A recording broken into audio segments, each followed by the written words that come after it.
പരിശുദ്ധ റമളാനിൽ മദീനയിലെ ബാബുസലാമിലൂടെ ഒന്ന് അകത്ത് കയറണം. അങ്ങോട്ട് പ്രവഹിക്കുന്ന ജനക്കൂട്ടത്തിൽ ഒരാളായിട്ട് ലയിച്ചു ചേരണം. അങ്ങോട്ട് കടന്നു പോകുമ്പോ സകലമാന തിരക്കുകൾക്കിടയിൽ ഹൃദയമെടുത്ത് കയ്യിൽ പിടിക്കണം.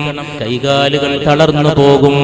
അതാ ഒരാൾ പൊട്ടിക്കരയുന്നു, അതാ ഒരാൾ വിങ്ങിപ്പൊട്ടുന്നു, അതാ ഒരാൾ ഏങ്ങലടിക്കുന്നു, അതാ ഒരാൾ നെഞ്ചമർത്തിക്കരയുന്നു, അതാ ഒരാൾ കരഞ്ഞിട്ട് അവിടുത്തെ പുണ്യമാക്കപ്പെട്ട റൗളയുടെ ചുമരിനോട് കൈ ചേർത്ത് നിൽക്കുന്നു. താഴെ വീണ് പോകാതിരിക്കാൻ തോളത്തൊരു കുഞ്ഞുണ്ട്.